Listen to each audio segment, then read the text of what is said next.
শুভর সাথে লড়াই করতে গিয়ে উচিত শিক্ষা পেল মোহনা। সম্পূর্ণ জানতে ভিডিওটিতে একটি লাইক করে দেখতে থাকো। গল্পে শুরুতেই দেখা যায় আদ্রিতের সাথে মোহনাকে কিছুতেই সহ্য করতে পারছে না শুভ। সেই জন্য শুভ আলাদা করে মোহনাকে ডেকে মোহনার সাথে কথা বলেছিল, কিন্তু শুভর বলা কথাগুলো কোথাও একটা মেনে নিতে পারছে না মোহনা। আর তারপরেই ফোন করেছে আদ্রিতকে আর বলে, আয়ান, তুমি শুভকে দিয়ে এইভাবে আমাকে অপমান না করালেও পারতে। কি করেছি আমি? তোমার প্রতি যদি আমার ভালোবাসা থাকে তাহলে কি সেটা আমার খুব অন্যায় হয়ে গেল? এইভাবে চুপ করে থাকলে কিন্তু হবে না। শুভ আমাকে এখানে ডেকে বিশ্রীভাবে আমাকে অপমান করলো, আমি কি এই অপমানের যোগ্য? এরপরেই আদ্রিত মনে মনে ভাবে, শুভকে আমি বারবার বারণ করছি, তবুও শুভ আমার কোনো কথা শুনছে না।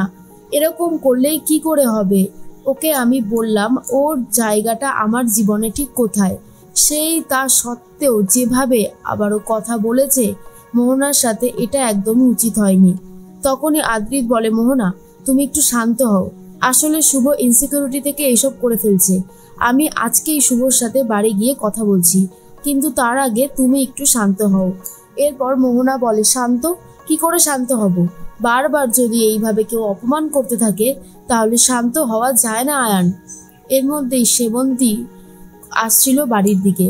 তখনই বারবার করে ভাবতে থাকে, এত দিন পর আদ্রিতের স্মৃতি ফিরেছে, পরিবারটা একটু সবাই মিলে হাসি মুখ দেখেছে, কিন্তু শুভ এটা কি করছে? ও এইরকম ইরেসপন্সিবলের মতো আকাশকে জন্মদিনের উপর পাঠিয়ে দিল। এটা তো ঠিক না, এটা একদমই ঠিক না। আদি যদি জানতে পারে এই বিষয়টাকে নিয়ে অন্য রকমের একটা মন্তব্য করবে। শুভ যে এরকম কাঁচা একটা কাজ করতে পারে সেটা তো আমি ভাবতেই পারছি না।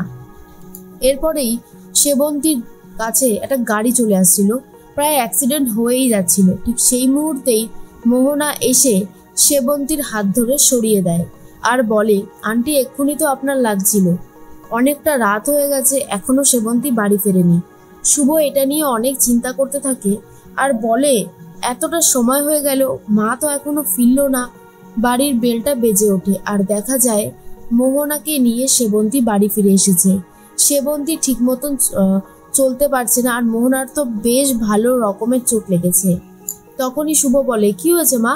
সেবন্তী বলে, আর বলিস না শুভ, আজ যদি মোহনা না থাকতো আমি তো কোনোভাবেই বাঁচতে পারতাম না, একেবারে শেষ হয়ে যেতাম। খুব বাজেভাবে অ্যাক্সিডেন্ট হতো, মোহনার অনেকটা চোট লেগে গেছে, তাই ওকে আমি বাড়িতে নিয়ে এসেছি।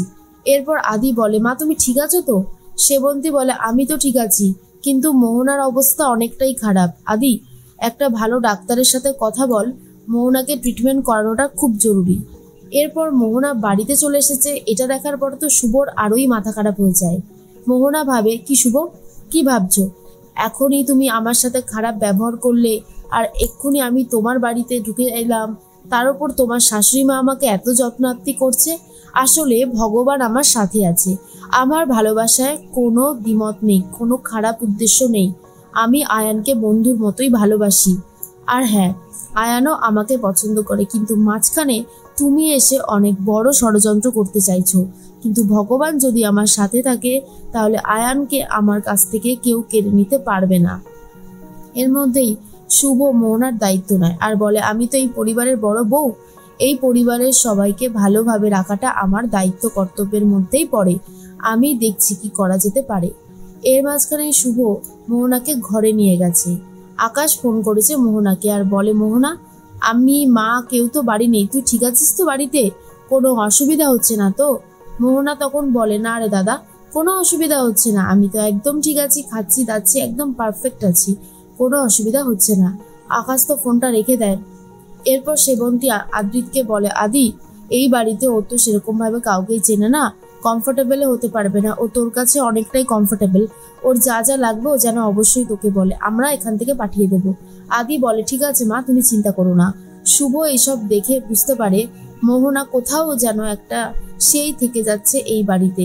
এই রকম যদি চলতে থাকে তাহলে আদির সাথে তার সম্পর্কটা যে খারাপ হতে বাধ্য সেটা বুঝতে পেরে গেছিল শুভ। এরপর শুভ কফি ঢালতে গিয়ে ফেলে দেয়, হাতে অনেকটা ছ্যাঁকাও খায়। এইসব করতে থাকলে সবার অ্যাটেনশনই শুভর দিকে গিয়ে পড়ে। সেবন্তী বলে, শুভ, তুই যে এরকম ইরেসপন্সিবলের মতন কাজ করবি এ আমি স্বপ্নেও ভাবতে পারি না। তুই আকাশকে জন্মদিনে উপহার পাঠিয়েছিস, তাও সবার চোখের আড়ালে। কেন এরকমটা করলি শুভ? এরপর তো শুভ নিজেই বুঝে উঠতে পারছে না সে কোথায় এরকমটা করলো। সে তো আকাশকে গিফট দেয়নি। এর মাঝখানে আদ্রিত চলে গেছে মোহনার কাছে। মোহনাকে বলে, মোহনা তুমি এই মলমটা নিজের পায়ে লাগিয়ে নাও। এর মধ্যেই মোহনাকে চোখে চোখে রেখেছিল শুভ, কিন্তু যখনই মোহনা বাড়াবাড়ি করতে থাকে শুভ আর এসব দেখতে পারে না। ঠাম্মি তখন শুভকে বুঝতে পারে আর সাইডে নিয়ে গিয়ে কথা বলতে থাকে আর বলে, আমি জানি যে তুই কি নিয়ে এত ভাবনা চিন্তা করছিস, এত ভাবিস না, দেখ সব ঠিক হয়ে যাবে। আমি বলছি মোহনা তোর ভালোবাসাকে, তোর সংসারকে কখনোই তোর কাছ থেকে কেড়ে নিতে পারবে না রে শুভ। সেটা সম্ভবই নয়, কারণ এই সংসারটা শুধুমাত্র তোর। এই সংসারে অন্য কারোর জায়গা কোনোদিনও হবে না। তোর জায়গা তো কেউ নিতেই পারবে না, যে যাই বলুক না কেন। আমি এই কথাটা বলে দিলাম। কিন্তু শুভর তো ভয় হতেই থাকে। শুভ যেরকম রূপ দেখেছে মোহনার, তারপরে যথেষ্ট ভয় পেতে থাকে শুভ।